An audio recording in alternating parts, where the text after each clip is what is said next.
ان مخلوقات میں اللہ نے سب سے اعلیٰ اشرف مخلوق حضرت انسان کو بنایا ہے۔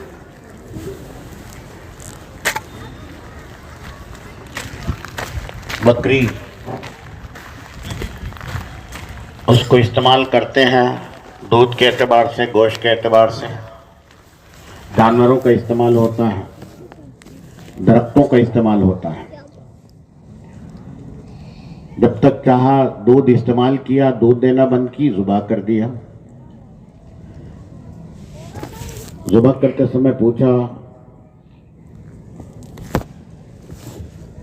آم کا درخت آم لگ جائے کھاتا ہے، کیری کی شکل میں کھاتا ہے، شاخ کی شکل میں کھاتا ہے، رس کی شکل میں کھاتا ہے، اور جب آم کم ہو گئے اس کو کاٹ دیا، مرضی کا فرنیچر بنا دیا، بچا تو کچرے کو جلا دیا، اپنی مرضی سے دنیا کی چیزوں کو استعمال کرتا ہے۔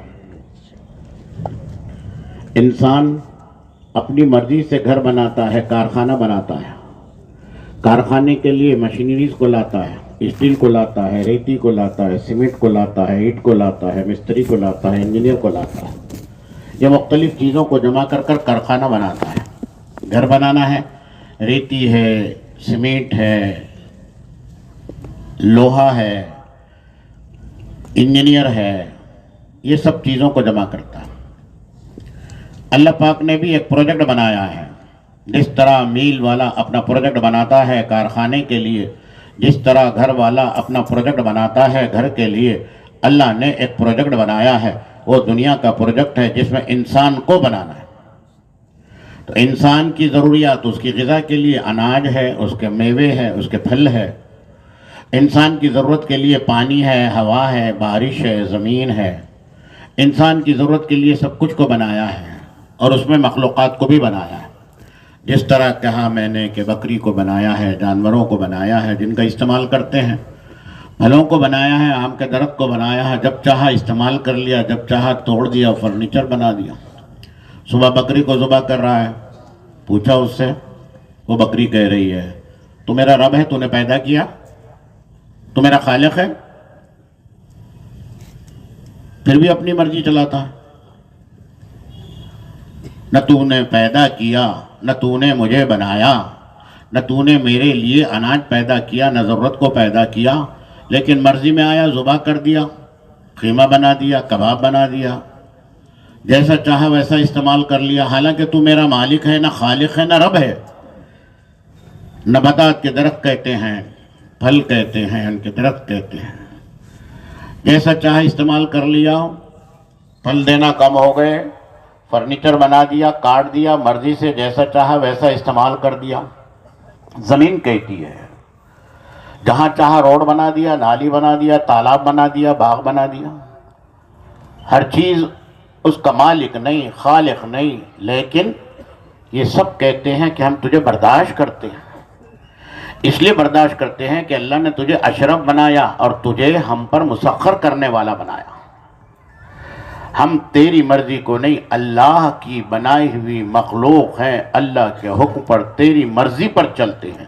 لیکن اے انسان یاد رکھ، اے انسان یاد رکھ، ایک دن آنے والا ہے، قیامت کا دن ہے، ڈے آف ججمنٹ ہے، حساب کتاب کا دن ہے۔ روز جزا کا مالک تجھ سے پوچھے گا، بغیر اپنی مرضی کے تو نے جیسا چاہا ہمیں استعمال کیا، لیکن قیامت کے دن اللہ پوچھے گا، دنیا میں تو نے میری مخلوق کو جیسا چاہا، میری چیزوں کو جیسا چاہا استعمال کیا اور اپنی مرضی پر چلا، ہم تجھ کو مسخر کرنے پر تیری مرضی پر چلے کیونکہ رب نے تجھ کو مسخر کیا۔ لیکن یاد رکھ، قیامت کے دن اللہ تجھ سے پوچھے گا، تو نے دنیا میں من چاہی زندگی، نفس چاہی زندگی بسر کی، رب چاہی زندگی کو بھول گیا، اس دن اللہ تجھے چھوڑیں گے نہیں۔ ایک سنگ والی بکری نے بغیر سنگ والی بکری کو دنیا میں مارا ہوگا تو اللہ دنیا میں بغیر سنگ والی بکری کو سنگ دے دیں گے، اس کا بدلہ دے دیں گے، دونوں کو مٹی کا ڈھیر بنا دیں گے۔ لیکن انسان تجھے نہیں چھوڑیں گے۔ تیری زبان کے نکلے ہوئے بات جس نے دلوں کو توڑا ہے، جس نے امت میں توڑ کو پیدا کی ہے، جس نے انسانوں کے دلوں کو دکھایا ہے، جس نے غیبت کی ہے، جھوٹ بولا ہے، الزام لگایا ہے، جس نے دوسروں کو تکلیف دی ہے، اپنی مرضی پر چلا ہے، تجھے چھوڑیں گے نہیں۔ دنیا کے مہلک جراثیم، وائرس جراثیم، کینسر کے جراثیم، کورونا کے جراثیم خبر میں تجھے ستاتے نہیں، لیکن تیری زبان سے نکلے ہوئے الفاظ کے جراثیم تجھے چھوڑیں گے نہیں۔ قیامت کے دن بھی تجھے چھوڑیں گے نہیں، بلکہ تجھے ہمیشہ ہمیشہ جہنم میں رسید کروا کر رکھ دیں گے، کیونکہ تو نے دنیا میں رب چاہی زندگی کو نہیں بسر کیا۔ دنیا کی ہر مخلوق اللہ کی مرضی پر چل رہی ہے، بلکہ انسان تو اپنی مرضی پر چل کر رب چاہی زندگی کو چھوڑ کر زندگی بسر کر رہا ہے۔ لیکن وہ دن آنے والا ہے، وہ قیامت کا دن ہے، وہ حساب کتاب کا دن ہے۔ اس دن تجھے اللہ نہیں چھوڑے گا۔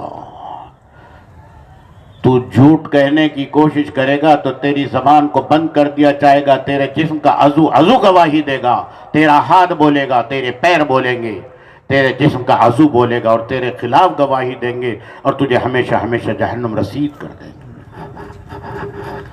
اس لیے ہمیں دنیا میں زندگی کس طرح گزارنا چاہیے، زندگی کا مقصد حیات کیا ہے، اللہ نے کیوں پیدا کیا؟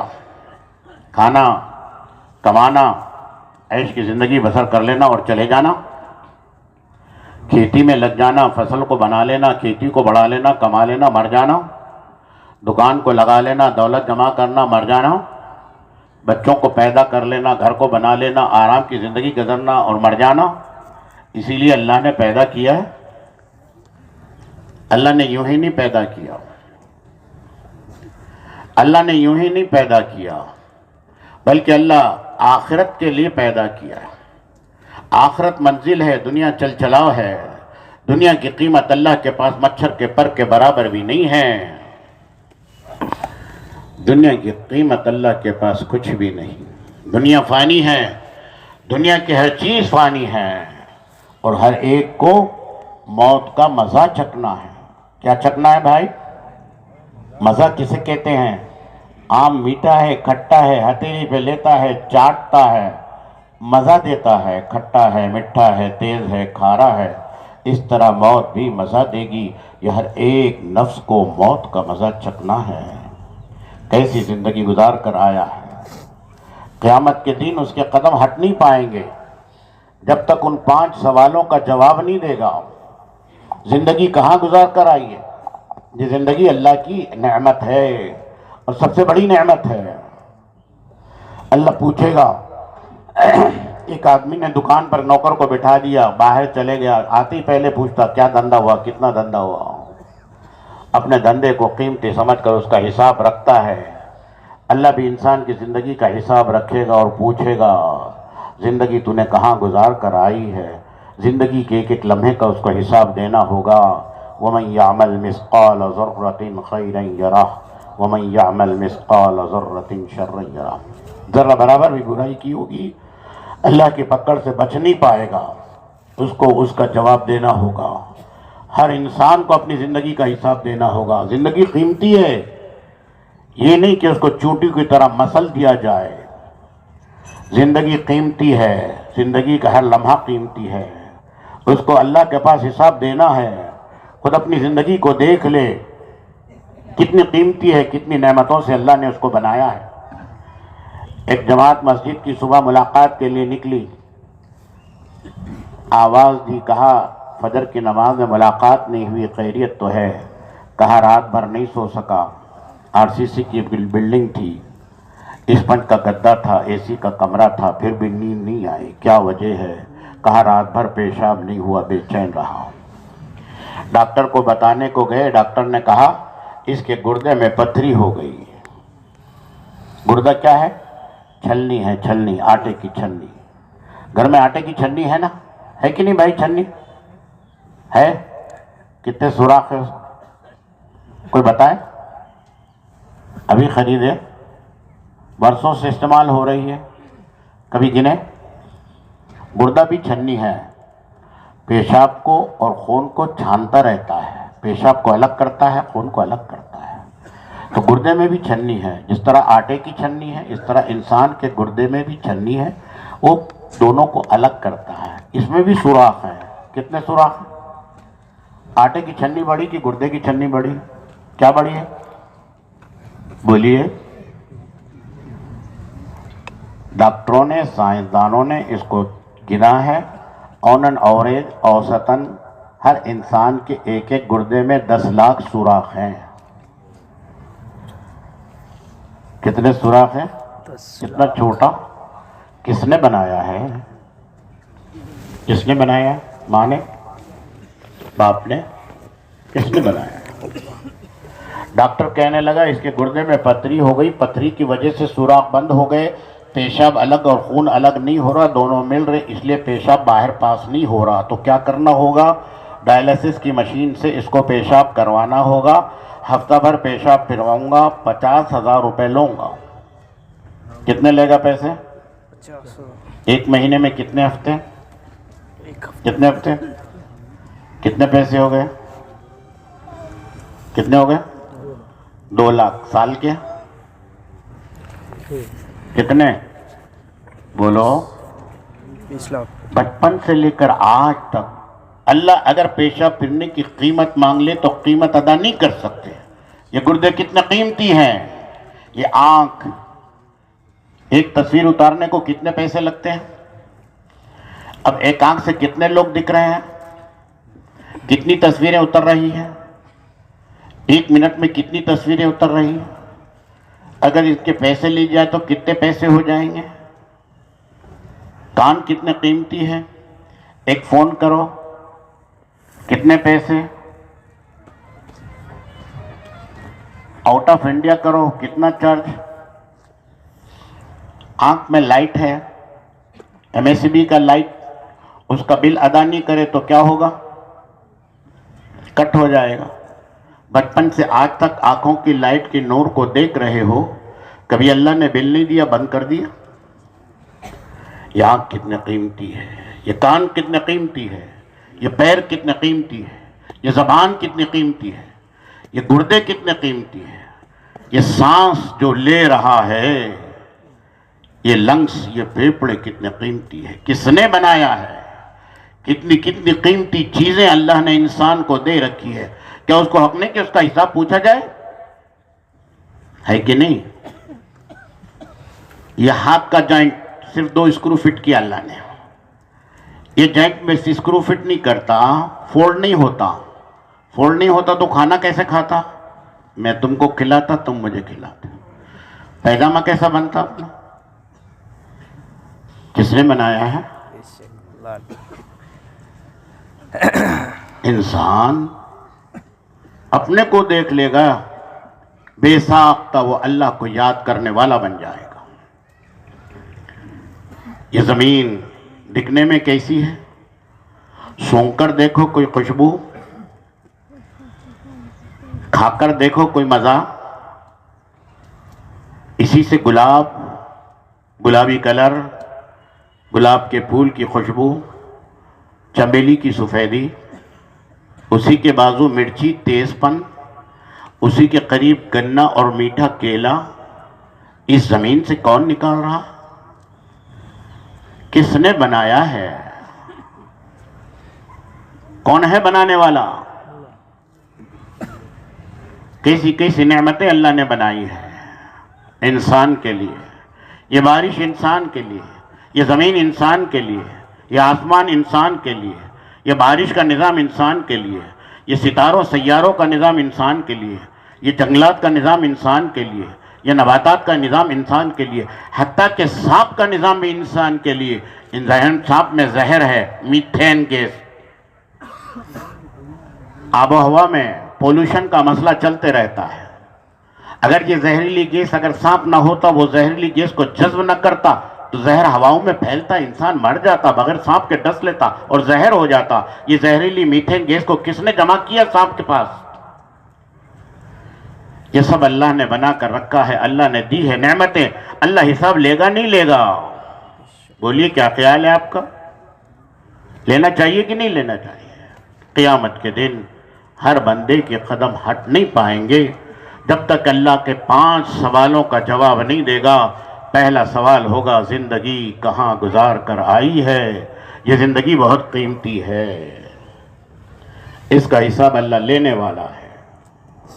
جب اس کا احساس ہوگا تو وہ ہمیشہ آخرت کو یاد رکھے گا، حساب کو یاد رکھے گا، اللہ سے ڈرنے والا بنے گا، اللہ کی معرفت کو حاصل کرنے والا بنے گا، اللہ کا استحضار رکھے گا، پھر اللہ سے جی لگائے گا. پھر دنیا جی لگانے کے قابل نہیں ہے، نہ بیوی جی لگانے کے قابل، نہ اولاد جی لگانے کے قابل، نہ دکان جی لگانے کے قابل، نہ کھیتی جی لگانے کے قابل. جی لگانے کے قابل اللہ ہے. اللہ لا الہ الا اللہ. کوئی شے جی لگانے کے قابل نہیں ہے، جی لگانے کے قابل اللہ ہے. اللہ اللہ سے جی لگا لو. بیوی سے جی لگاتا، بیوی کی فرمائشوں کو پورا کرتا، اور اولاد سے جی لگاتا، اولاد کی ضد کو پورا کرتا، دکان سے جی لگاتا، دکان کی ضرورتوں کو پورا کرتا، کھیتی سے جی لگاتا، کھیتی کی فصلوں کو حاصل کرنے کے لیے اس پر سب کچھ لگاتا. اللہ سے جی نہیں لگاتا، اللہ کے حکموں کو توڑتے چلتا ہے. جی لگانے کے قابل تو صرف اللہ ہے. اللہ کوئی شے جی لگانے کے قابل نہیں ہے. اس لیے جی کس سے لگایا جائے؟ اللہ سے جی لگایا جائے. اللہ ہے. اللہ کوئی عبادت کے لائق نہیں سوائے اللہ کے، کوئی شفا دینے کے لائق نہیں ہے سوائے اللہ کے، کوئی نفع نقصان دینے کے قابل نہیں سوائے اللہ کے، کوئی صحت و بیماری دینے کے قابل نہیں سوائے اللہ کے، کوئی عزت و ذلت دینے والا نہیں سوائے اللہ کے. سب کچھ کے بغیر سب کچھ کرنے والا، بغیر سبب کے سب کچھ کرنے والا، کچھ وجود میں نہیں اس کو وجود میں لانے والا. اناج گیہوں چاول کس نے پیدا کیا؟ بغیر گیہوں کے گیہوں کا پیدا کرنے والا، بغیر پھلوں کے پھلوں کو پیدا کرنے والا، بغیر ماں باپ کے آدم کو بنانے والا، بغیر باپ کے عیسیٰ کو پیدا کرنے والا اللہ ہے. اللہ اسی سے جی لگاؤ، اسی سے تعلق کو پیدا کر لو. اللہ بڑا کریم ہے. اللہ کیسا ہے بھائی؟ بڑا کریم ہے. کریم کسے کہتے ہیں؟ کریم کسے کہتے ہیں؟ اتنا بڑا سقی، اس کے ویسی سخاوت کسی کی نہیں. ہم سب نے حاتم کی سخاوت کو سنا ہوگا. سنا بھائی حاتم کی سخاوت کو؟ نہیں سنا ہے. تاجدار مدینہ کے زمانے سے پہلے حاتم تھا، اس کے بیٹے عدی نے بعد میں ایمان لایا، وہ نہیں تھا جب. تو حاتم کی سخاوت بہت مشہور تھی. ایک مرتبہ حاتم تائی اپنے قافلے کے ساتھ جا رہا تھا. پہلے زمانے میں ادھر حملے ادھر حملے، تو قافلوں کی شکل میں لوگ سفر کرتے تھے. وہ سفر کرتا ہوا نکلا، رات کا وقت ہو گیا، دیکھا گھنے ریگستان کے پہاڑ ہے، کہیں ٹھہرنے کی منزل نہیں. دور سے ٹمٹماتا چراغ نظر آیا.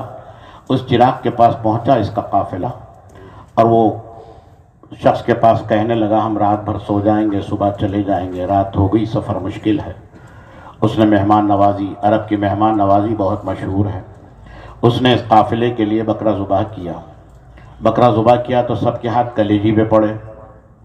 تو میزبان نے دیکھا ان کو شاید کلیجی بہت پسند ہے. اب اتنے لوگ ایک بکرے میں کتنی کلیجی نکلے گی؟ تو اس نے سب کے لیے، پورا قافلہ تھا، سب کے لیے سب بکرے ذبح کر دیا اور سب کو کلیجی کھلا دیا. جب صبح اٹھ کر وہ جانے لگے تو حاتم نے دیکھا کہ پورے کوٹھے کے بکرے پورے ذبح کر دیے. کہا سب کو ذبح کر دیا؟ ہاں سب کو. کیوں؟ سب کو کلیجی پسند تھی، ایک بکری میں اتنی نہیں نکلتی، جتنے بکرے تھے سب کو ذبح کر دیا تاکہ سب کی من پسند کی مہمان نوازی ہو جائے. حاتم نے کہا میں اپنے خزانے کو دیکھ کر حساب سے سخاوت کرتا ہوں. یہ عرب کا تو ایسا سقی ہے جو مجھ سے زیادہ سقی ہے کہ سب کچھ دے دیا. ضرورتوں کو پورا کرنے والا سقی ہے. اللہ وہ تو اپنی شان کے اعتبار سے سخاوت کرتا ہے، بندہ اپنے اعتبار سے سخاوت کرتا ہے. ایک سیٹھ صاحب نماز پڑھ کر مسجد سے باہر جا رہے تھے. باہر ایک شخص بیٹھا ہوا تھا، کہنے لگا سیٹھ صاحب 50 پیسے چاہیے مجھے. کتنے پیسے چاہیے؟ اب وہ سیٹھ کروڑ پتی، اس کے جیب میں چلر 4 اٹھانی کہاں رہنے کی. اس نے پرس نکالا، 50 روپے کی نوٹ دے دیا. مانگا کتنا تھا؟ دیا کتنے؟ بندہ اپنی ضرورت کے اعتبار سے مانگے، اور خدا اپنی شان کے اعتبار سے دے. بندہ اپنی ضرورت کے اعتبار سے مانگے اور خدا اپنی شان کے اعتبار سے دے. خدا کے خزانے میں اتنی بھی کمی نہیں آئے گی. کوئی آدمی کینال پر نہیں، تالاب پر نہیں، دریا پر نہیں، سمندر میں چلے جائے اور بیچ سمندر میں جا کر سبل نہیں ڈالا، سوا نہیں ڈالا، ایک پن ڈالی. پن سمندر کے پانی میں پن کے خطرے کے برابر کمی ہو سکتی، اللہ کے خزانے میں اتنی بھی کمی نہیں ہو سکتی. ایسے خزانوں والا اللہ، وہ کریم اللہ، ایسا سخی اللہ جس نے ہم سب کو بغیر مانگے کے، بغیر درخواست کے اپنے خزانے کی سب سے بڑی قیمتی دولت، قیمتی نعمت ایمان عطا فرمائی. اتنی بڑی دولت، بغیر ایمان کے نماز کا کوئی اجر نہیں، بغیر ایمان کے روزے کا کوئی بدل نہیں، بغیر ایمان کے زکوٰۃ کا کوئی فائدہ نہیں، بغیر ایمان کے حج کا کوئی صلہ نہیں. ایمان ہے تو نماز پہ اجر بھی ہے، روزہ بھی ہے، زکوٰۃ بھی ہے. ایمان ہے تو حیا شرم بھی ہے. ایمان ہے تو بریک بھی ہے، برائی سے رکنا بھی ہے. ایمان ہے تو آخرت کا ڈر بھی ہے. ایمان ہے تو اللہ کا استحضار بھی ہے. ایمان ہے تو ہر ایک کے حقوق کی ادائیگی بھی ہے. ایمان ہے تو انسان کی زندگی میں امن و شانتی اور سلامتی بھی ہے. یہ ایمان ہے. ایمان اللہ نے اپنے خزانے سے ہر ایک کو دے رکھا ہے. ایمان ہے تو دنیا کا نظام ہے. ایمان کا کلمہ اگر کاغذ کے پرزے پہ لکھ دیا جائے اور ترازو کے ایک پلڑے میں رکھ دیا جائے اور ترازو کے دوسرے پلڑے میں ساتوں زمین، زمین کے سفینے، دفینے، خزانے، پیٹرول، سونا، چاندی، سمندر، ایک حصہ خشکی، 3 حصہ پانی، سمندر اور پانی کے سارے خزینے، دفینے، ہیرے، موتی، مگرمچھ، مچھلیاں، جنگلات، ہاتھی، شیر، ببر، ساتوں آسمان، آسمان کے سارے چیزیں اور عرش کے اٹھانے والی کرسی اور فرشتے، ان سب کو ترازو کے پلڑے میں رکھ دیا جائے تو کلمے لکھا ہوا پرزہ وزنی ہوگا. اتنا پرزہ وزنی کلمے کی نسبت پر ہے. اللہ کے خزانے میں ایمان کی طاقت کا اندازہ نہیں کہ ایمان ذرہ برابر بھی نہیں بچائے گا تو اللہ اس کو جنت نصیب نہیں فرمائیں گے. یہ ایمان اللہ نے ہمیں عطا فرمایا ہے.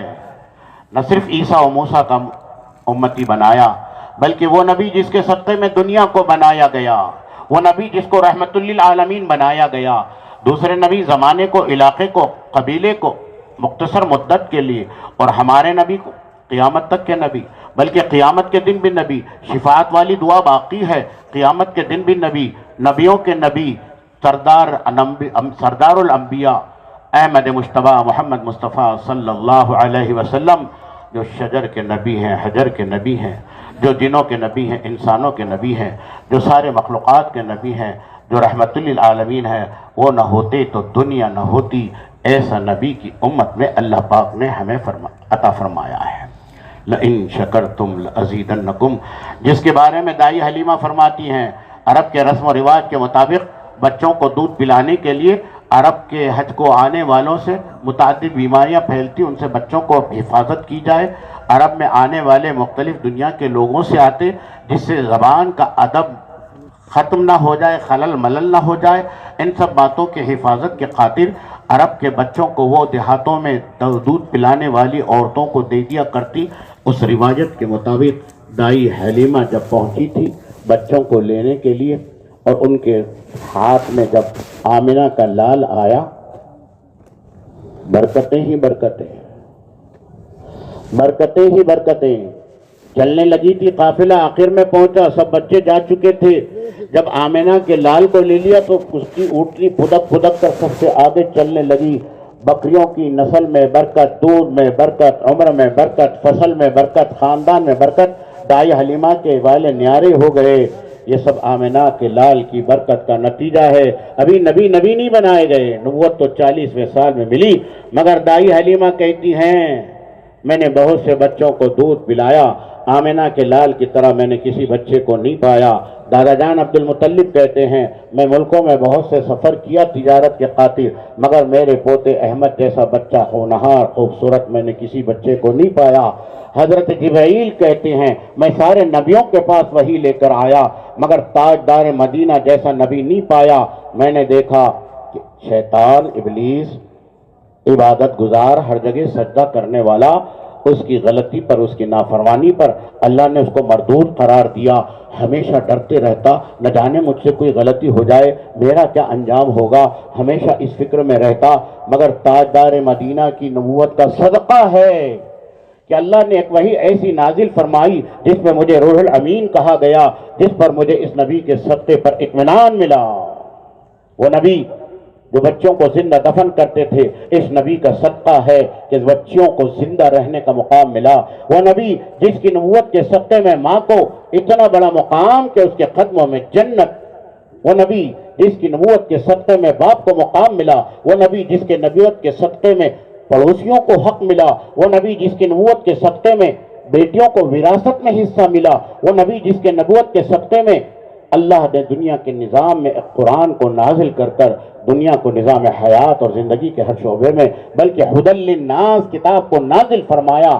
ایسا نبی جس کے بارے میں حکایت یوں کہتی ہے کہ اللہ کہتا تو یوں کہتا میں نے دنیا کے سارے بندوں کو پیدا فرمایا، مگر محمد جیسا بندہ کسی کو نہیں پیدا فرمایا۔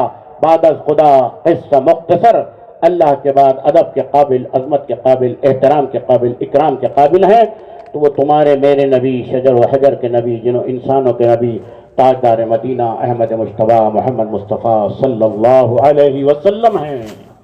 کی محمد سے وفا تو نے، کی محمد سے وفا تو نے، تو ہم تیرے ہیں، یہ جہاں چیز ہے کیا لوح و قلم تیرے ہیں۔ قل ان کنتم تحبون اللہ فاتبعونی یحببکم اللہ، اللہ کہہ رہا ہے بندو اگر تم مجھ سے محبت کرنا چاہتے ہو تو میرے حبیب کی اتباع کرو۔ اتباع کس کی اتباع کرے؟ اتباع کسے کہتے ہیں؟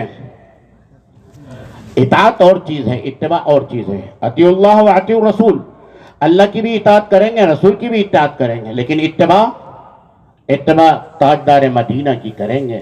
جیسا زندگی انہوں نے گزاری ہے، ہماری زندگی حضور صلی اللہ علیہ وسلم کے طریقے سے میل کھانے والی بن جائے۔ ہر عمل سر کے بالوں سے لے کر پیر کے ناخن تک، ہمارا ہر عمل حضور پاک صلی اللہ علیہ وسلم کے طریقے سے میل کھانے والے بن جائے۔ اللہ کو وہ ایمان مطلوب ہے، ایمان والوں سے اللہ کہہ رہا ہے اے ایمان والو ایمان لاؤ، وہ ایمان جو صحابہ کا ایمان، 24 گھنٹے والا ایمان، ہر عمل میں تاجدار مدینہ کے طریقے والا ایمان۔ مسجد میں آ گیا ماشاءاللہ ایمان والا ہے، تجارت میں کیسا ہے، شادی میں کیسا ہے، معاملات میں کیسا ہے، گھر کی زندگی میں کیسا ہے، کاروبار میں کیسا ہے، 24 گھنٹے کیسے گزر رہے ہیں، ایمان والا کیسا ہونا چاہیے۔ اس کے تو پیشہ وہ پاکانے کا طریقہ بھی حضور کے طریقے سے میل کھانا چاہیے، 24 گھنٹے والی زندگی حضور کے طریقے پر میل کھانا چاہیے۔ اللہ کو وہ ایمان مطلوب ہے جو ایمان صحابہ کا ایمان ہے، وہ 24 گھنٹے والا ایمان ہے۔ روزہ سال کے 1 مہینہ فرض ہے، زکوٰۃ استطاعت والے پر فرض ہے، نصاب والے پر فرض ہے، حج استطاعت والے پر زندگی میں 1 مرتبہ فرض ہے، نماز 24 گھنٹے میں 5 مرتبہ فرض ہے، لیکن ایمان 24 گھنٹے فرض ہے۔ ایمان کیا ہے بھائی؟ 24 گھنٹے فرض ہے۔ خدا نخواستہ ایسی حالت میں مر رہا، شراب کا نشہ ہے یا نافرمانی میں ہے یا اللہ کے حکم کو توڑ رہا اور ایسے وقت میں روح پرواز ہو گئی تو بد نصیب ہے وہ انسان جو ایمان والے گھر میں پیدا ہو، ایمان والے خاندان میں پیدا ہو، ایمان والے ماحول میں پیدا ہو اور اس کا خاتمہ ایمان سے محروم ہو۔ اللہ کے نبی نے امت کو دعا سکھلائی، اللہم من احییتہ منا فاحیہ علی الاسلام ومن توفیتہ منا فتوفہ علی الایمان۔ میرا خاتمہ ہو تو ایمان پر ہو، جیسا جیو گے ویسا مرو گے، جیسا مرو گے ویسا اٹھو گے۔ ایمان والی زندگی گزار رہے ہو تو ایمان پر مرو گے۔ اس ایمان کو بنانا ہے، ایمان کو بڑھانا ہے، ایمان کو مضبوط کرنا ہے۔ کمال ایمان تک پہنچانا ہے. اللہ کی ذات لامحدود، اس طرح ایمان لامحدود. کوئی یہ نہیں کہہ سکتا کہ میں ایمان کی تکمیل پر پہنچ چکا. وقت کا قطب ابدال ہوگا، اس کے آگے کی سطح کا اس کو ایمان درکار ہے. جب تک زندہ ہے نماز فرض ہے. جب نماز پڑھے گا سورہ فاتحہ پڑھے گا، اور جب سورہ فاتحہ پڑھے گا اہدنا الصراط المستقیم. ہدایت کا محتاج، ہر ایک ہدایت کا محتاج. کوئی نہیں کہہ سکتا. اللہ کی ذات وراء الورا، ایمان بھی لامحدود. ہر ایک کو ایمان کمال تک پہنچنا ہے.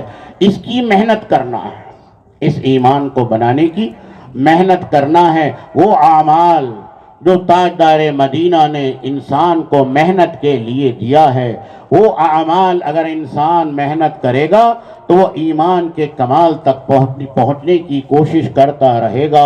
وہ ایمان اعمال نبوی ہیں، وہ اعمال اعمال ہدایت ہیں، وہ اعمال اعمال تربیت ہیں، وہ اعمال اعمال صحابہ ہیں، اور صحابہ ساری دنیا کی انسانیت کے لیے نمونہ ہیں. وہ اعمال ہمارے بڑے بتلاتے ہیں مسجد والے اعمال ہیں. روزانہ ہمیں دنیا کی فکر ہے، کمانے کی فکر ہے، مال کی فکر ہے، دنیا بنانے کی فکر ہے، مگر ہمیں اعمال بنانے کی فکر کرنی ہے، آخرت بنانے کی فکر کرنی ہے. لوگ دنیا میں گم ہو رہے ہیں، ہمیں آخرت کو لے کر چلنا ہے. لوگ مال بنانے میں فکر کر رہے ہیں، ہمیں اعمال کو زندہ کرنے کی فکر کرنی ہے. وہ اعمال مسجد کے اعمال ہیں جس میں ہمیں ہر ایک کو مسجد میں مشورہ کرنا ہے. مشورے کا بدل نہیں ہے. ایک گھر میں بیوی ہے، بیٹی ہے، بیٹا ہے، ہر ایک کی رائے الگ الگ. ہر ایک اپنی رائے پہ چلے گا تو کیسا ہوگا؟ سب کو کسی ایک فیصلے پر آنا ہوگا. اس کے لیے مشورہ ہے. مختلف گھر کے لوگ، مختلف محلوں کے لوگ، مختلف بستیوں کے لوگ، مختلف ممالک کے لوگ، سب کی امت کی اتحاد مشورہ ہے. جس طرح عبادات میں سب سے افضل نماز، اس طرح دعوت کی محنت میں سب سے افضل عمل مشورہ. مشورے کا بدل نہیں ہے. مشورہ ہر مسجد میں تقریباً ہوتا ہے. اس مسجد کے مشورے میں ہمیں اپنی ذات سے شریک ہونا ہے، غور و فکر کرنا ہے کہ اللہ اس مسجد کو آباد کر دے. ہماری مسجد مسجد نبوی کے نمونے سے میل کھانے والی بنے. مسجد نبوی کیسی تھی؟ مسجد نبوی کھجور کے پتوں کی چھت میں تھی. بارش آتی تو بارش سجدے میں گرتا. آج کی طرح جانمازیں اور لائٹ اور فرش نہیں تھا. سجدے میں جاتے پیشانی پر کیچڑ لگتا، قاعدے میں بیٹھتے کنکریاں چبھتی. لیکن مسجد نبوی میں 90 سال میں چراغ جلا. جس مسجد نبوی میں 9 سال تک چراغ نہیں تھا، وہ مسجد سارے عالم کے تقاضوں کو پورا کر رہی تھی. کعبۃ اللہ میں تو 360 بت تھے. اللہ کے حکم پر تاجدار مدینہ نے ہجرت کی تو سب سے پہلے اپنا گھر نہیں بنایا، مسجد بنائی، اللہ کا گھر بنایا. اللہ کا گھر مسجد نبوی. اللہ کے نبی مسجد میں بات کرتے، ہدایات دیتے، صحابہ غور توجہ سے سنتے، اپنے گھروں میں جا کر سناتے. مسجد نبوی سے مدینے کے گھروں میں دین پھیل رہا تھا، اور مدینے سے ساری دنیا میں دین پھیل رہا تھا. مسجد نبوی دنیا میں ایک تھی اور سارے تقاضوں کو پورا کر رہی تھی، سارے ممالک کی فکر کر رہی تھی. ہماری مسجد بھی ایسی مسجد بن جائے جو سارے تقاضوں کو پورا کرنے والی بنی، کیونکہ عالم نبی کا امتی ہے، اور ہر امتی سارے عالم کا ذمہ دار ہے. ہر فرد ساری امت کا ذمہ دار ہے، اور ساری امت ہر فرد کی ذمہ دار ہے. اس لیے ساری امت کو اس محنت میں لگنا ہے. 100% امت میں دینداری چاہتے ہو تو امت کے 100% ہر انسان کو اس محنت کو کرنا ہے. یہ ذمہ داری کس کی ہے؟ جس کو ہاتھ نہیں ہے سائیکل چلانے، ہینڈل پکڑنے کو ہاتھ لگتا ہے. جس کو ہاتھ نہیں ہے اس کی بھی ذمہ داری ہے. یہ ذمہ داری کس کی؟ پیر سے معذور ہے، لنگڑا ہے، کک نہیں مار سکتا، پیڈل نہیں مار سکتا، اس کی بھی ذمہ داری ہے۔ یہ ذمہ داری کس کی؟ جو آنکھوں سے نابینا ہے، دنیا کی رنگ رنگیلی نہیں دیکھ سکتا، اس کی بھی ذمہ داری ہے۔ بقول مولانا الیاس رحمت اللہ کے مرگ بستر پر ہے، قبر میں پہنچنے کے قریب ہے، لوگ عیادت کے لیے پہنچے ہوئے ہیں، اس کی بھی ذمہ داری ہے۔ میں تو بیمار ہوں، اللہ نے آپ کو صحت دی، جاؤ اللہ کے بندوں کو اللہ کی طرف بلاؤ۔ خود کی نماز، عبادات کا نماز کا پڑھ لینا، ذکر کا کر لینا، یہ عبادت ہے۔ اللہ کے بندوں کو اللہ سے بلانا یہ دعوت ہے۔ اور یہ ہر کلمے والے کے گھر میں پیدا ہونے والا بچہ ہو یا بچی ہو، اس کے پیدا ہوتے ہی ایک کان میں اذان دی جاتی ہے، دم کر کر منہ پر پھونکا نہیں جاتا، کان میں پڑا جاتا ہے۔ کان راستہ ہے دل تک پہنچنے کا، آنکھ راستہ ہے دل تک پہنچنے کا، زبان راستہ ہے دل تک پہنچنے کا، دماغ راستہ ہے دل تک پہنچنے کا۔ کانوں میں اذان دی جاتی ہے۔ اذان کیا ہے؟ رب ہذہ الدعوۃ التامہ، مکمل دعوت ہے۔ تو ہر کلمہ پڑھنے والے کی ذمہ داری ہے، جس نے محمد الرسول اللہ صلی اللہ علیہ وسلم کو پڑھا ہے، ایمان لایا ہے، اس کی ذمہ داری ہے دین پر چلے اور دین کی دعوت دے۔ آخری خطبہ وداع میں تاجدار مدینہ نے مخاطب ہو کر فرمایا، بلغوا عنی ولو آیا، تمہیں ایک بات بھی معلوم ہو دوسروں تک پہنچا دو۔ یہ نہیں کہ شیخ الحدیث بننے کے بعد پہنچا دو، عالم دین بننے کے بعد پہنچا دو، حافظ قرآن بننے کے بعد پہنچا دو، یا مال کے اعتبار سے ساری ضروریات کو جمع کر لو پھر پہنچا دو۔ ہر ایک کی ذمہ داری ہے، ہر کلمے والے کی ذمہ داری ہے دین پر چلے اور دین کی دعوت دے۔ اس لیے ہمیں اپنی مسجدوں میں مشورہ کرنا ہے، اللہ کا ہر بندہ اللہ کو پہچاننے والا بنے، انسانیت کا بچہ بچہ اللہ کو پہچاننے والا بنے۔ کوئی نبی آنے والے نہیں، ہمارے نبی آخری نبی ہیں، خاتم النبیین ہیں۔ جس طرح اللہ کے علاوہ کوئی اللہ نہیں، اس طرح ہمارے نبی کے بعد کوئی نبی نہیں، لا نبی بعدہ، ہمارے نبی کے بعد کوئی نبی نہیں ہے۔ اس لیے کار نبوت کی ذمہ داری، اللہ کے بندوں کو اللہ کی پہچان کروانے کی ذمہ داری، یہ کس کی ہے؟ ہر کلمے والے کی ذمہ داری ہے۔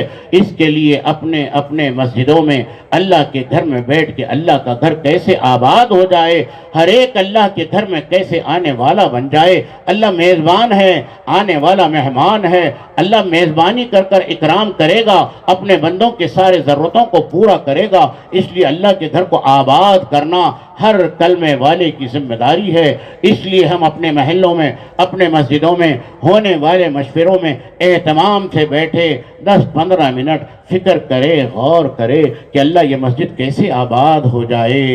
جمعہ کی نماز فرض ہے، جس طرح جمعہ میں مسجد بھر جاتی ہے، اے اللہ وہ دن کب آئے گا جب میری مسجد کی فجر کی نماز بھی جمعہ کی طرح ہو جائے۔ تاجدار مدینہ پہ جب نماز کا حکم آیا، 1% نہیں، ایک فرد بھی ایسا نہیں تھا، بیمار تھا چل کر آ رہا تھا، لنگڑا تھا سہارے سے آ رہا تھا، گھسیٹ کر آ رہا تھا، ایک شخص بھی ایسا نہیں تھا جو نماز کو چھوڑا ہوا تھا۔ اور آج کیا حال ہے؟ کتنے فیصد نمازی ہیں؟ 100% نماز امت میں زندہ کیسے ہوگی؟ 100% اللہ کا بندہ مسجدوں کو آباد کرنے والا کب بنے گا؟ اس کے لیے مشورہ ہے، مشورے میں شریک رہیں، فکر مند بن کر بیٹھیں۔ صحابہ نے تو اپنی جانوں کو لگایا ہے، مقدس مقامات کو چھوڑا ہے، مسجد نبوی کی 50,000 نمازوں کے اجر کو چھوڑا ہے، اللہ کے نبی کی صحبت کو چھوڑا ہے، بیویوں کو بیوہ کیا ہے، اولاد کو یتیم کیا ہے، اپنے مقدس وطنوں کو چھوڑا ہے اور دنیا کے چپے چپے میں پہنچے۔ یہ بزرگان دین کی زندگی بتلاتی ہے، یہ خواجہ اجمیری چشتی کی زندگی بتاتی ہے، یہ رفاع الدین بزرگ رحمت اللہ کی زندگی بتلاتی ہے، یہ سرور مخدوم رحمت اللہ کی زندگی بتلاتی ہے۔ ان کے وفد اور ان کے ٹولیاں یہ کیوں آئی، یہ دیگلور کو کیوں آئے، کیا کمایا ہے، کیا دولت جمع کی ہے، کیا کیا ہے؟ اللہ کے بندوں کو اللہ سے جوڑنے کی محنت کی ہے۔ اس کی ذمہ داری ہر کلمے والے پر ہے۔ اس لیے ہم اپنی اپنی مسجدوں میں بیٹھ کر مشورہ کریں کہ اللہ کا گھر آباد ہو جائے، 24 گھنٹے مسجد آباد رہے، شراب کے اڈے آباد، جوے کے اڈے آباد، بس اسٹینڈ آباد، دواخانے آباد، ریلوے اسٹیشن آباد، ہوٹل اور بازار آباد، اور اللہ کا گھر عشاء ہوتے ہی مسجد پہ تالا۔ اس کے لیے ہمیں چاہیے کہ ہم اپنی اپنی مسجدوں میں مشورہ کریں، ہر ساتھی مشورے میں بیٹھے، فکر مند بن کر بیٹھے۔ حضرت ابراہیم کو آگ میں ڈالا گیا، ایک چھوٹی سی چڑیا چونٹ میں پانی کے قطرے لے کر چلنے لگی۔ کہا تو کہاں جا رہی؟ پتہ نہیں، اللہ کے خلیل کو آگ میں ڈالا جا رہا، میں اس آگ کو بجھا رہی ہوں۔ پتہ ہے تجھے وہ کیسی آگ ہے؟ دہکتی ہوئی آگ، چلتا ہوا پرندہ اس میں جل کر کباب بن جائے، ایسی دہکتی ہوئی آگ میں تیرے پانی کے قطرے کیا کریں گے؟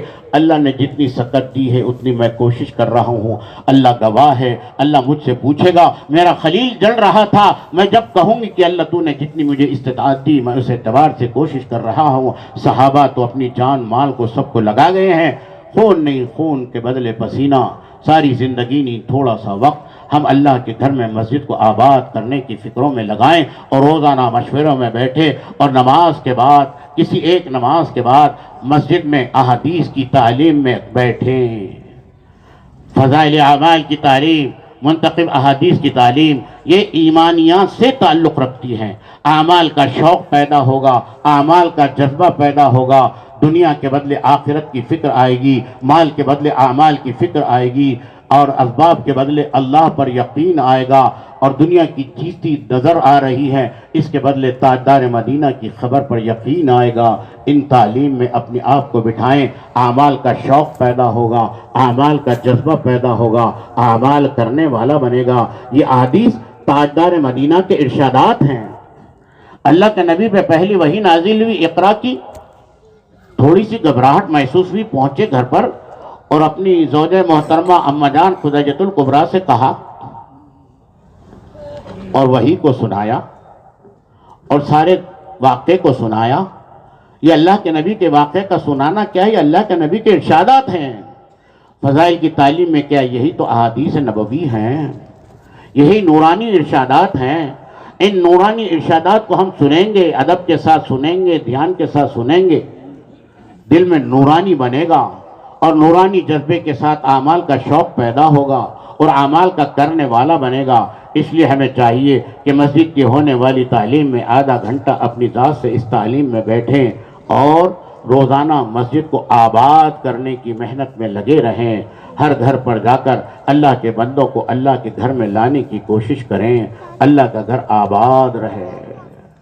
اللہ کا گھر آباد ہوگا، مسجدیں دعا کرے گی، اے اللہ جو تیرے گھر کو آباد کر رہا تو بھی ان کے گھروں کو آباد کر۔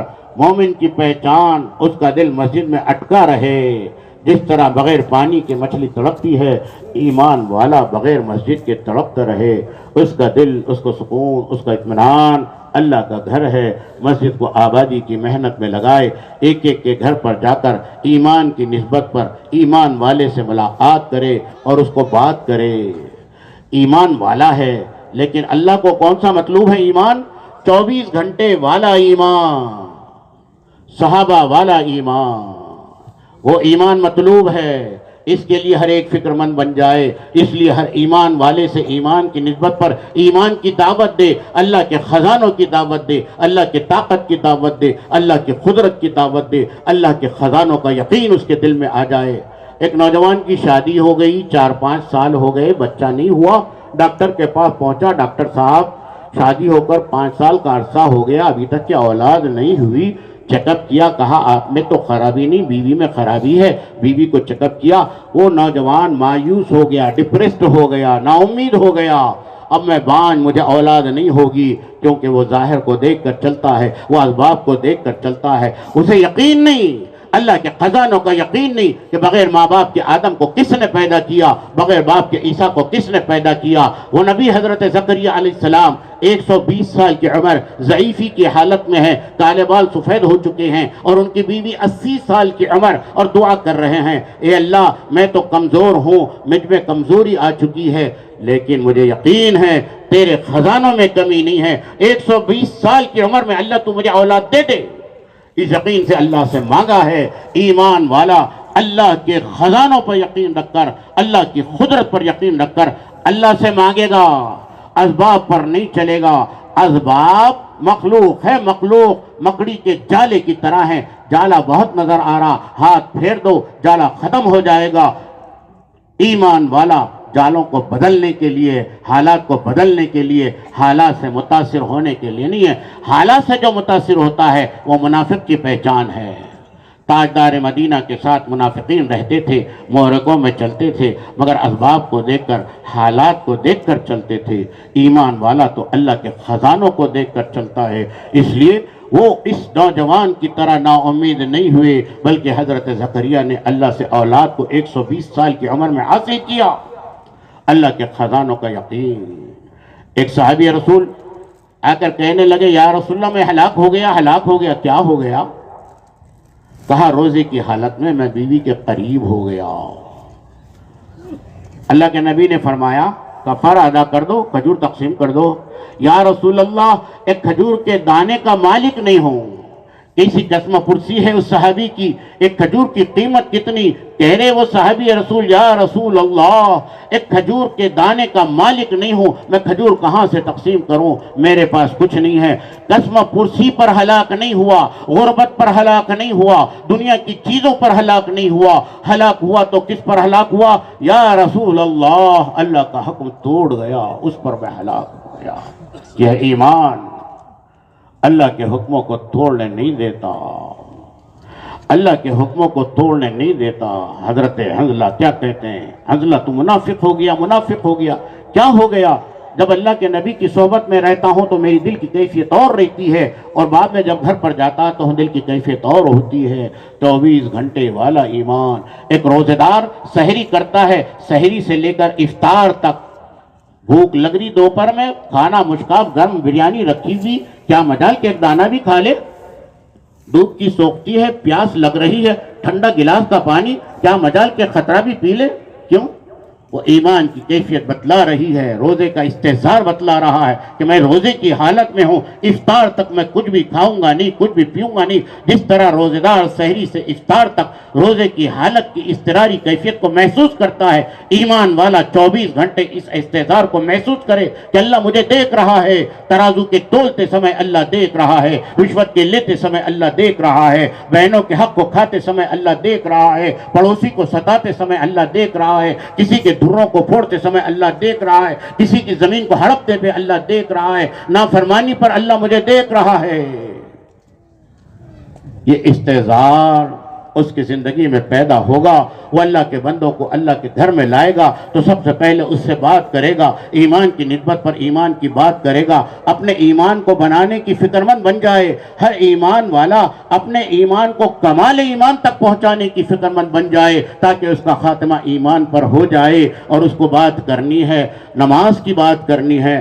شکر ہے اللہ کا، اے اللہ تیرا شکر ہے مجھے نماز پڑھنے کی توفیق دی، مگر میری نماز وہ نماز نہیں بنی جو اللہ تجھے مطلوب ہے۔ جیسی نماز تاجدار مدینہ نے پڑھی ہے ویسی نماز جو ان الصلاۃ تنہا عن الفحشاء والمنکر، ہر فحش و منکرات سے روکنے والی بن جائے۔ جس کے ہاتھ اڑ جائے اس کو مستجاب الدعا بنا دے، انہونی کو ہونی کر دے، مرے ہوئے خچروں کو زندہ کر دے، مرے ہوئے بچے کو زندہ کر دے، جو چاہا وہ مانگ لے۔ ایسی نماز جو اللہ سے لینے کا ذریعہ بن جائے، ایسی نماز پڑھنے کی توفیق دے۔ اس نیت سے ہر ایمان والے سے نماز پر مذاکرہ کرے، نماز پر بات کرے تاکہ میری نماز وہ نماز بن جائے جو اللہ کو مطلوب ہے، اور وہ علم کی فکر کرے، وہ شریعت والا علم اپنی زندگی کا شعبہ۔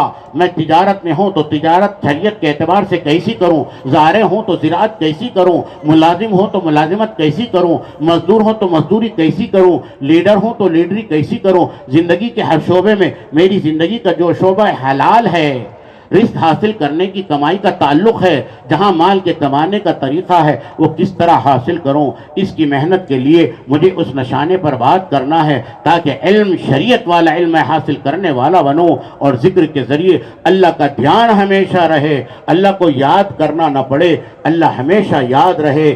آج تو میری حالت یہ ہے، اللہ کے گھر میں جاتا ہوں، سجدے میں اللہ سے قریب رہتا ہوں، سبحان ربی الاعلیٰ کہتا ہوں، اللہ کہہ کر بھی اللہ یاد نہیں آتا, بچے یاد آ جاتے, بیوی یاد آ جاتی, جانور بھینس یاد آ جاتا, دیکھو میری بھرکڑ بھینس آئی ہوگی, اس کا دودھ نکالنا ہے, ہوٹل کو دینا ہے. بھرکڑ بھینس ہے مگر دودھ کیسا دیتی ہے؟ سفید دودھ دیتی ہے. چارہ ہرا کھاتی ہے لیکن دودھ کیسا دیتی ہے؟ سفید دیتی ہے. چارہ زیادہ کھلا دو دودھ زیادہ آ جائے گا. بانجھ بھینس بھی دودھ دیتی ہے, گاو بھینس بھی دودھ دیتی ہے. ہر بھینس دودھ نہیں دیتی. دودھ کہاں سے آتا ہے؟ چارہ کھانے پر دودھ نہیں آتا. بھینس تو بہانہ ہے, دھن تو بھینس کے راستہ ہے, دودھ تو اللہ کے خزانے سے آتا ہے. بھینس کو کاٹ کر دیکھو, کوئی دودھ نکلے گا 100 لیٹر 200 لیٹر؟ دودھ اللہ کے خزانے سے آ رہا ہے. بھینس کو دیکھ کر اللہ یاد آ جائے, اللہ کہہ کر بھی اللہ یاد نہیں آتا. ایسے اللہ کے دھیان کو پیدا کرنا ہے کہ اللہ مجھے دیکھ رہا ہے. اندھیرے میں اللہ دیکھ رہا ہے, غیر محرم کو دیکھتے سمے اللہ دیکھ رہا ہے, ناحق کسی کو چھیڑتے سمے اللہ دیکھ رہا ہے. اللہ ہمیشہ اتنا یاد رہے, اللہ کا دھیان اتنا بیٹھ جائے کہ نماز کی حالت میں اللہ مجھے دیکھ رہا ہے یا میں اللہ کو دیکھ رہا ہوں. اللہ والوں نے نمازوں پر محنت کی. آج میری نماز بچپن کی جو سیکھی ہوئی ہے, 55 میں 65 میں 75 میں وہی نماز چل رہی ہے. کیا رے خان جہاں کی وہاں جو پڑھتا تھا وہی پڑھ رہا ہوں. نہ نماز کو جانتا, نہ نماز کے اراکین کو جانتا, نہ نماز میں خشوع ہے, نہ نماز میں خضوع ہے, نہ نماز کے وسائل سے واقفیت ہے, نہ نماز میں اللہ کا دھیان ہے. چند سوروں کو رٹ لیا وہی پڑھتا ہوں. وہ قرآن جو انسان کی ہدایت کے لیے, ہدی للناس, انسان کی ہدایت کے لیے, وہ قرآن نماز میں پڑھ رہا ہوں مجھے پتا ہی نہیں. کم سے کم اتنا قرآن ہر ایمان والے نے معنی کے ساتھ سمجھ لے جتنا قرآن نماز میں پڑھا جاتا ہے. قرآن انسان کی ہدایت کے لیے ہے, وہ صرف رمضان کے لیے نہیں, وہ صرف ایصال ثواب کے لیے نہیں, وہ صرف برکت کے لیے نہیں, وہ صرف تعویذ کے لیے نہیں, بلکہ انسان کی زندگی کے ہر شعبے کی ہدایت کے لیے ہے. قرآن تاریخ ہے, قرآن جغرافیہ ہے, قرآن سائنس ہے, قرآن ادب ہے, قرآن دستور ہے, قرآن قانون ہے, قرآن وراثت ہے, زندگی کے ہر شعبے کی رہنمائی کرنے والا ہے. قرآن جب سے نازل ہوا نہ زیر بدلا, نہ زبر بدلا, نہ پیش بدلا, جیسا ہے ویسا ہی ہے. یہ تاجدار مدینہ کا معجزہ ہے. قرآن جیسا آیا ویسا ہی ہے. قرآن کی حقانیت کو, صداقت کو, اجر کو, اس کے برکات کو کوئی نہیں چھین سکتا.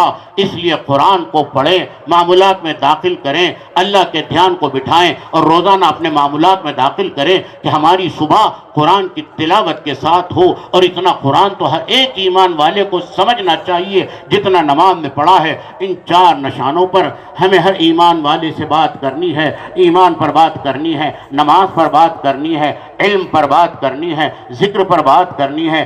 مرد کے ساتھ عورت میں بھی دینداری آئے ہے.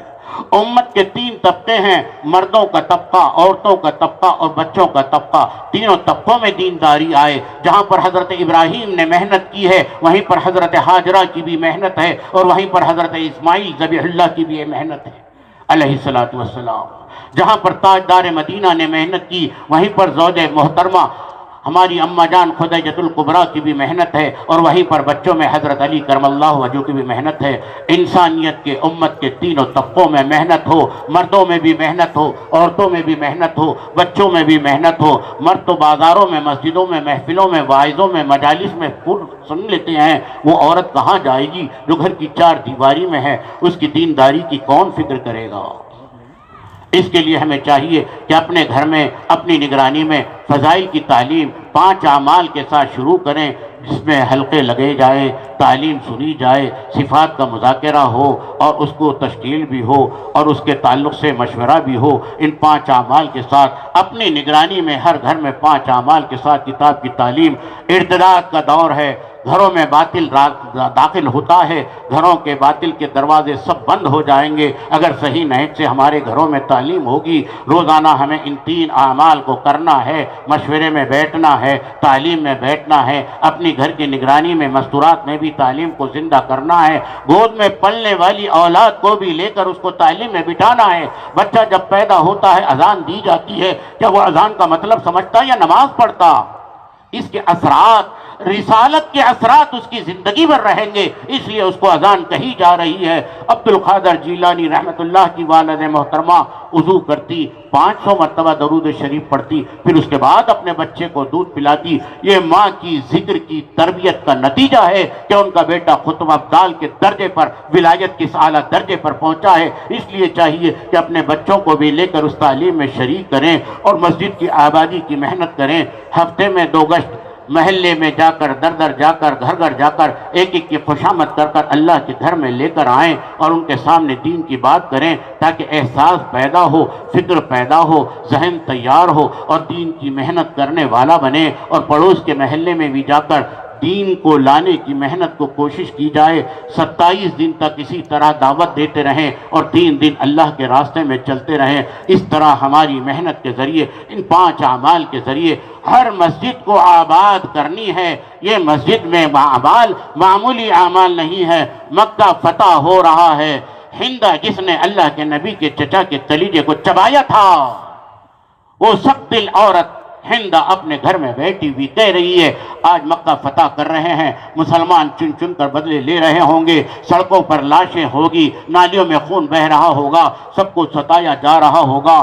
دیکھا کچھ آواز نہیں ہے، شور شرابہ نہیں ہے، دروازے کو کھولا، باہر نکلا، نالی میں دیکھی کوئی خون نہیں ہے، سڑکوں پر دیکھا کوئی لاش نہیں ہے۔ چلتے چلتے کعبۃ اللہ کو پہنچ گئی۔ مسجد حرام میں دیکھا صحابہ کعبے کا غلاف پکڑ کر دعائیں کر رہے ہیں۔ یہ مسجد حرام کا عمل تھا جس نے سخت دل عورت کو نرم دل بنایا اور اسلام میں داخل فرمایا۔ یہ مسجد اعمال کا نتیجہ ہے کہ مکہ فتح ہو رہا ہے۔ اور حضرت عباس حضرت ابو سفیان کو لے کر انفرادی دعوت دیتے رہے اور رات بھر کی انفرادی دعوت میں فجر میں صحابہ وضو کر رہے ہیں اور ابو سفیان اسلام میں داخل ہو رہے ہیں۔ مسجد کے اعمال یہ اعمال نبوت ہیں، معمولی نہیں ہیں۔ اللہ کے نبی کے طریقے کے عمل والے عمل ہیں، سنت والے عمل ہے۔ اللہ کے نبی نے ایک مرتبہ انگلی کا اشارہ کیا، چاند کے 2 ٹکڑے ہو گئے۔ چاند کے 2 ٹکڑے کرنا یہ مقصد نبوت نہیں ہے، یہ تو مقصد نبوت نہیں ہے، یہ معجزہ ہے، دلیل نبوت ہے۔ دلیل نبوت میں اتنی طاقت تو سنتوں میں کتنی طاقت۔ مسجد والے اعمال، سنت والے اعمال، تربیت والے اعمال، ہدایت والے اعمال، وظیفے والے اعمال، مسجدوں کو آباد کرنے والے اعمال ہیں۔ ہر ایک اپنی ذات سے ان اعمال کو کرتے رہیں اور اپنے مقام پر محنت کر کر ایک ایک ایمان والے کو نہیں، آدم کی اولاد کے، انسانیت کے بچے کو دعوت پہنچانا ہے۔ ہر ایک کو اللہ کی پہچان کروانا ہے، ہر ایک کو دعوت دینا ہے۔ ابھی تو میری بے فکری کا یہ عالم ہے کہ میری بیوی بے نمازی ہے، میری اولاد بے نمازی ہے، میرا گھر بے دین ہے، میرا پڑوسی بے دین ہے، میرا محلہ بے دین ہے اور میں خالی بیٹھا ہوا ہوں۔ غور تو کرو، اس دیہات میں جہاں مسجد نہیں ہے، 2-3 گھر ہے، وہ کس طرح دینداری پر زندگی کو گزارے گا، کس طرح زندگی کو بنائے گا۔ ہر ایک کی ذمہ داری ہے دین پر چلنا اور دین کی دعوت دینا۔ اس کے لیے چاہیے اللہ کے پاس قیامت کے دن ہمیں اپنی زندگی کا حساب دینا ہے۔ اللہ پوچھے گا زندگی کہاں گزار کر آئی، اللہ کو ہم کیا جواب دیں گے۔ دوسرا سوال ہوگا جوانی کہاں کٹ کر آئی۔ انسان کی زندگی کے کتنے زمانے جی؟ کون سے؟ بچپن، جوانی، بڑھاپا، کون سا زمانہ اچھا ہے جی؟ وہ جوان نے جوانی کا زمانہ اچھا کہہ رہے، بڑھاپا دیکھا ہی نہیں انہیں کیا پتا بڑھاپے میں کیا مزہ ہے۔ اللہ کو بھی جوانی پسند ہے، جوان کی جوانی کی عبادت پسند ہے۔ آج جوان کی جوانی کہاں لگ رہی ہے؟ حسن حسین کی جوانی کہاں لگی؟ مصعب بن عمیر کی جوانی کہاں لگی؟ صحابہ کی سیرت کو دیکھو، اکثر صحابہ جوان ہیں، چند ہی صحابہ ہیں جو اللہ کے نبی کے عمر کے قریب اور آگے پیچھے ہیں، ورنہ میجورٹی آف دا صحابہ جوان ہیں۔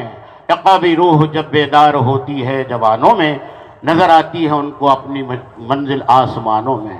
یہ گرم خون، یہ نوجوانی کا خون دنیا کی رنگ رنگیلی کے نہیں ہے۔ یاد کرو جب پیدا ہوئے بالش بھر کے تھے، سردی میں اکڑ کر مر جاتے تھے، گرم لباس کو کس نے پہنایا؟ رات کی نیند کو قربان کر کر دودھ کو کس نے پلایا؟ انگلی پکڑ کر چلنا کس نے سکھایا؟ اللہ خود کہہ رہا ہے رب ارحمہما کما ربیانی صغیرا، یہ تیرے ماں باپ تیرے چھوٹے رب ہیں۔ یہ اگر تیری فکر نہ کرتے تو اس نتیجے پر نہیں پہنچتا۔ آج جوانی میں رنگ رنگالی میں چلتا ہے، یہ جوانی کس کی محنت کا نتیجہ ہے، کس کی قربانی کا نتیجہ ہے؟ ماں نے تیری جو پرورش کی ہے اس لیے نہیں کی کہ تجھ سے گھوڑے جوڑے کی رقم لینا ہے، تیری خدمت اس لیے نہیں کی، تیری پرورش اس لیے نہیں کی کہ بڑھاپے میں تو سہارا بنے گا۔ ماں ماں ہوتی ہے، دنیا میں سب مل جائے گا لیکن ماں کا بدل نہیں ملے گا۔ آج جوان اپنی ماں کا کتنا احترام کرتا ہے، کتنا ادب کرتا ہے، کتنا اکرام کرتا ہے، حالانکہ ماں کے قدموں کے نیچے جنت ہے۔ بوڑھی ہو گئی، بیٹے کیا کہا؟ ایک بار بولے تو سنے نہیں آتا، بوڑھی چپ بیٹھ تو۔ یہ ہے جوان کا برتاؤ۔ اپنی زندگی کو دیکھ، اس جوانی پر اتراتا ہے۔ یہ جوانی کس نے دی ہے؟ کس کی تربیت کا نتیجہ ہے؟ کس کی پرورش کا نتیجہ ہے؟ ایک آہ ماں سے نکل جائے گی، تیری 7 پشتوں کو تباہ کرنے کے لیے کافی ہے۔ بغیر ماں کی رضا کے جنت میں داخل نہیں ہو سکے گا۔ ماں کے ادب کو پہچانو، احسان مانو اس ماں باپ کا جنہوں نے تمہیں کالج اور اسکولوں میں اور دینی مدارس میں پڑھنے کو بھیجا ہے۔ کتنے بچے ہیں جہالت کے دور میں رکشے چلا رہے، مزدوری کر رہے، روٹی کے ٹکڑے کے لیے پریشان ہیں۔ ان ماں باپ نے اپنے پسینے کی کمائی لگا کر تمہیں بنایا ہے۔ ایک نوجوان صحابی اللہ کے نبی کی خدمت میں آ گئے، کیا یا رسول اللہ، میں کماتا ہوں، میرے پیسے باپ اپنی مرضی سے استعمال کرتا ہے۔ بھیجا ایک کو، بلاؤ ان کے باپ کو۔ باپ کو پیسے ملا، تاجدار مدینہ بلا رہے ہیں، بیٹے نے شکایت کر دی۔ باپ گنگنا رہا ہے، تو پیدا ہوا تھا، تیرے پیدائش کو میں نے کتنی ارمانوں سے تجھے پالا ہے، میں نے پسینے کی کمی تجھ پہ لگایا ہے، تجھے بخار آتا میں رات بھر تڑپ جاتا، تجھے گود میں لے کر بیٹھتا۔ بیٹے تو نے باپ نہیں تو کم سے کم پڑوسی تو سمجھ لیتا، بیٹے تو باپ نہیں تو کم سے کم اپنا دوست تو سمجھ لیتا، تو نے اتنا بھی مقام مجھے نہیں دیا بلکہ حضور کے سامنے میری شکایت کر دی۔ گنگناتے ہوئے نکلے، ان کے پہنچنے سے پہلے جبرائیل نے تاجدار مدینہ کی خدمت میں وحی لے کر آ گئے اور اللہ نے سب اس باپ کے شعر کے گنگناتے ہوئے اعمال کو سنا دیا۔ اللہ کے نبی نے کہا، باپ نے پوچھیں گے بیٹے کے بارے میں، پہلے یہ بتاؤ کہ تم کیا کہہ رہے تھے؟ کہا کچھ نہیں یا رسول اللہ، مجھے سب پتا ہو گیا، اللہ نے مجھے بھیج دیا۔ انہوں نے دہرایا، آنکھ سے آنسو نکلے، اللہ کے نبی کی ہچکیاں بند ہو گئی۔ کہا بیٹے سے یہ سب تیرے باپ کا مال ہے۔ آج باپ کا کیا حال کر رکھا ہے؟ باپ بیٹے سے ادب سے بات کرتا ہے، بیٹے کی مرضی کا خیال رکھتا ہے، ایسا بات کرتا جیسا کہ باپ کو بیٹا پال رہا ہے۔ ہاں کہاں رہتے ہیں؟ ہاں ابا میرے ساتھ رہتے۔ یوں مت کہے میں ابا کے ساتھ رہتا ہوں، میں پال رہا ہوں ابا کو، ابا میرے ساتھ رہتے، ابا میرے ساتھ نہیں، میں ابا کے ساتھ رہتا ہوں۔ کہاں ہے مقام ماں کا اور کہاں ہے مقام باپ کا؟ اور کیا برتاؤ کرتا ہوں میں؟ اپنی زندگی کو یاد کر، اپنی پیدائش کو یاد کر، اپنے بچپن کو یاد کر۔ جوانی کا تجھے حساب دینا ہے، اللہ کے سامنے جوانی کا حساب دینا۔ تیسرا سوال ہوگا، مال کہاں سے کمایا، مال کہاں پر خرچ کیا؟ مال کمانے میں بھی ہمیں حضور کا طریقہ دیکھنا ہوگا، حلال طیب رزق کو لینا ہوگا، ورنہ حرام کا نوالا بھی ہماری 40 سال کی عمروں کی عبادت کو غلط ملت کر کر رکھ دے گا۔ اس لیے مال کے کمانے میں بھی اللہ مجھے دیکھ رہا ہے کس طرح کما رہا ہوں۔ کثرت رزق میں برکت نہیں ہے، دین میں برکت ہے۔ یہ دھندا ہے، وہ دھندا ہے، وہ دھندا ہے، 10 دھندے ہیں، یہ کثرت مال ہے۔ بکری سال میں کتنے بچے دیتی؟ کتنے؟ کوئی بھی نہیں ہے بکری والا؟ 2 بچے دیتی ہے۔ اور کتی زائد بچے دیتی ہے۔ کتی کو کوئی کاٹتا، کتی کو کوئی کھاتا، کتی کے کوئی ریوڑ؟ اللہ نے کتی کی نسل میں کثرت رکھی ہے اور بکری کی نسل میں برکت رکھی ہے۔ تو رزق میں برکت دینداری سے ہے۔ کثرت سے مال نہیں بڑھے گا، برکت سے مال بڑھے گا۔ حلال اور طیب رزق کمانے کی کوشش کریں اور اسی میں اللہ نے ہمارے لیے برکت رکھی ہے، اسی میں نجات ہے، ورنہ قدم ہٹ نہیں پائیں گے۔ اور مال کہاں پر خرچ کیا؟ مال وہیں پر خرچ کرے جہاں پر صحابہ نے خرچ کیا۔ کیسا خرچ کیا؟ حضرت ابو بکر صدیق رضی اللہ تعالیٰ عنہ اسلام میں داخل ہوئے، 12 ہول سیل کی دکانیں تھی اور ان کا مقام چیف جسٹس کی طرح تھا، سب کچھ لگا دیا۔ غزوہ تبوک کا موقع آیا، اللہ کے نبی نے پوچھا ابو بکر گھر پر کیا چھوڑا؟ کہا اللہ اور اس کے رسول کو چھوڑا، سب لے کر آ گیا، جسم کا لباس بھی لا لیا، ٹاٹ کے کپڑوں کو پہنا ہے، بٹن کو بھی لگا دیا، ببول کے کانٹوں کو لگایا ہے، اللہ خوش ہو گیا، جبرائیل کے ذریعے سلام کو بھیجا۔ اسی کو علامہ اقبال نے فرمایا، خودی کو کر بلند اتنا کہ ہر تقدیر سے پہلے خدا بندے سے خود پوچھے بتا تیری رضا کیا ہے۔ سب کچھ لگا دیا، پھر بھی کیا کہتے ہیں ابو بکر یوں کہتے ہیں دین میں کمی رہے اور ابو بکر زندہ رہے، دین میں کمی آئے اور ابو بکر زندہ رہے، ایک رسی کوئی زکوٰۃ میں دیتا تھا وہ بھی نہیں دیتا، تو میں اس کا مقابلہ کروں گا، اور میرا کیا حال ہے، فرائض بھی ٹوٹے ہوئے ہیں، مجھے احساس بھی نہیں ہے، وائے ناکامی متا ایک کارواں جاتا رہا، کارواں کے دل سے احساس سے زیاں جاتا رہا۔ مال کہاں خرچ کرنا ہے، مرضی پر، خواہشات پر۔ ایک سیٹھ صاحب بہت کروڑ پتی تھے، اکلوتا بیٹا تھا، مفتی صاحب سے کہا مفتی صاحب میرے بچے کا ولیمہ ہے، آپ آئیں گے؟ کہا کیوں نہیں آئیں گے، ضرور آئیں گے سیٹھ صاحب، آپ کے ولیمے میں بہت ضرور آئیں گے۔ کہا مفتی صاحب 1 کروڑ کا بجٹ بنایا ہے میں نے ولیمے کا۔ ارے ارے ارے یہ کیا کر رہے ہو، کیا ہوا مفتی صاحب، کیوں پیٹ میں درد ہو رہا؟ تمہیں پتا ہے حضرت فاطمہ کی شادی میں کتنا خرچ ہوا تھا؟ بس اکلوتا بیٹا، بیٹے کے ارمان میں نہیں نکالوں گا تو کون نکالوں گا؟ کمایا کس کے لیے؟ میں نے کمایا کس کے لیے؟ آنا ہے تو آؤ، نہیں تو مت آؤ۔ میرا ایک ہی بیٹا ہے، میں بیٹے پر خرچ نہیں کروں تو کس کو نہیں خرچ کروں گا؟ جھاڑنے والی کو خوش کر دوں گا، برتن دھونے والی کو خوش کر دوں گا، غریبوں کو خوش کر دوں گا، رشتہ داروں کو خوش کر دوں گا، سب کو خیر پٹی کروں گا، کوئی ناراض نہ جائے، سب کو خوش کروں گا۔ کیا تاجدار مدینہ بھی خوش ہوں گے؟ آخرت کا احساس ہوگا، مال کہاں خرچ کرنا اس کو احساس ہوگا۔ ایک استاد محترم پڑھاتے ہوئے بیٹے، شاگرد دیر سے آیا، پوچھا کیا بات ہے بیٹے کیوں دیر کر دی؟ کہا بیوی کا انتقال ہو گیا تھا، اس کی موت مٹی کیا، کپڑے دھویا، سکھایا، اس لیے آنے میں دیر ہو گئی۔ استاد تھوڑی دیر سوچے، پھر کہا کیا بیٹے تم میری بیٹی سے شادی کرو گے؟ وہ شاگرد کہنے لگا مولوی صاحب آپ کی بچی کو تو رشتے نوابوں کے رئیسوں کے آئے، آپ ان گھروں میں نہیں دیے، مجھ غریب کو کیا دینا، کمانا تو کھانا، ابھی موت مٹی کر کر آ رہا ہوں، ابھی میرا کیوں مذاق اڑا رہے ہو؟ بیٹے کبھی ہم نے تمہارے ساتھ مذاق کی؟ کہا نہیں، ہم سچ کہہ رہے ہیں، یہ سچ ہے، ہمارے پاس بڑے گھروں کے رشتے آئے تھے، ان گھروں میں بیٹی جاتی، مخمل کے غالیچوں پہ آرام کرتی، چکن کی بریانی کھاتی، بادام کے حریلے کھاتی، لیکن یہ کمائی حرام کی کمائی ہے۔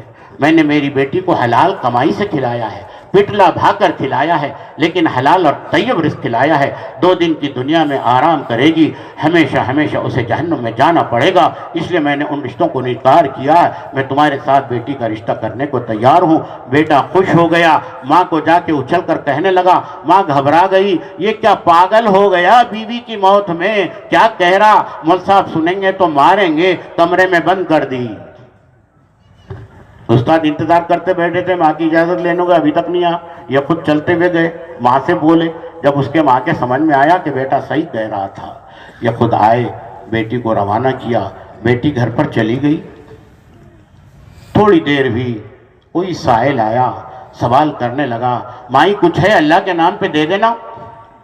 وہ دلہن خود اٹھ کے جا رہی ہے، کہ جی بابا میں ابھی آئی ہے، آج کی دلہن رہتی تو نہاری رہتی ہے، منجے پہ بیٹھی بھی رہتی ہے، وہ چلتی نہیں، اس کو گود میں لے کے کوئی چلتا، یہ تو اللہ والوں کے گھر کی دلہن تھی۔ وہ خود اٹھ کر گئی، بابا تم اللہ کا واسطہ دے کر مانگ رہے ہو، بار بار کہنے سے میری ساس کو شرمندگی ہو رہی ہے، میں آئی، کچھ رہتا تو گھر میں دے دیتے، کل آ جانا میں ضرور آپ کو دے دوں گی۔ وہ چلا گیا۔ تھوڑی دیر کے بعد اس کی ساس نے روٹی کے سوکھے ٹکڑے، 2 دن سے تو بیٹا بند تھا، کمانا تو کھانا، اب 2 دن پہلے کے روٹی کے ٹکڑے تھے، رکابی میں لے کر آیا، پانی کا گلاس لی اور کہا دلہن کھا لو۔ دلہن نے روٹی کے ٹکڑوں کو دیکھا تو دھاڑے مار کے رونے لگ گئی۔ کہا بہو کیا غربت پر رو رہی ہے یا سوکھ کے ٹکڑے دیکھ کر رو رہی ہے؟ کل بیٹا کمائے گا، تجھے تازی تازی گرم گرم روٹی کھلاؤں گی، مت رو۔ وہ کہنے لگی امی جان میں اس لیے نہیں رو رہی کہ یہ سوکھے کے ٹکڑے ہیں، میں اس لیے نہیں رو رہی کہ میری غربت میں قسمت پھوٹ گئی، میں تو اس لیے رو رہی ہوں کہ سائل آ رہا تھا، اللہ کا واسطہ دے کر پوچھ رہا تھا، میں نے اس کو کچھ بھی نہیں دیا، کل اللہ پوچھے گا کہ کہ تیرے پاس روٹی ہوتے ہوئے کیوں نہیں دی، تو میں اللہ کو کیا جواب دوں گی؟ یہ آخرت ہے، یہ اللہ کے سامنے حساب کتاب دینے کا استحضار ہے کہ تھوڑے سے پیسوں پر بھی اللہ کے حکم پر خرچ کرنے کی عادت بنے گی۔ اگر آخرت سامنے نہیں ہے تو اللہ کے سامنے جواب نہیں دے پائے گا کہ کہاں پر خرچ کیا۔ ہم سب کو اس منزل سے گزرنا ہے، اسی منزل کی محنت کرنا ہے۔ اللہ والے ہمیں بتلا رہے ہیں آج اس فتنہ فساد کے دور میں ہمیں ان اعمال کو کرنا ہے جو اعمال نبوت ہیں، جو اعمال ہدایت ہیں۔ ان مقامی کام کو کرتے رہیں گے، اللہ پاک ہمارے ایمان میں ترقی عطا فرمائے گا، ایمان مضبوط ہوگا انشاءاللہ۔ ہم ایمان دیتے دیتے، ایمان کی دعوت دیتے دیتے اللہ کے پاس چلے جائیں گے۔ مرتے مرتے کرنا ہے اور کرتے کرتے مرنا ہے۔ جیسا جیو گے ویسا مرو گے، جیسا مرو گے ویسا اٹھو گے۔ اس لیے ارادے کریں، ہمت کریں، ان باتوں کو اپنی زندگی میں لانے کے لیے، ان اعمال کو اپنی زندگی میں لانے کے لیے میری ضرورت ہے، میں محتاج ہوں۔ کام کو کام سمجھ کر کریں، کام کو عظمت کے ساتھ کریں، کام کو صحابہ والے عظمت کے ساتھ کریں، کام کو تقدس کے ساتھ کریں۔ انشاءاللہ یہ اعمال ہماری زندگی میں آئیں گے، ہماری تربیت ہوگی، ان راستوں سے اللہ ہماری ہدایت فرمائے گا اور ہماری زندگی کا رخ بدلے گا۔ اس لیے ہمت کریں، ارادے کریں اور بتلائیں اللہ کے راستے میں نقد چلے اور 4 مہینے کے لیے کون کون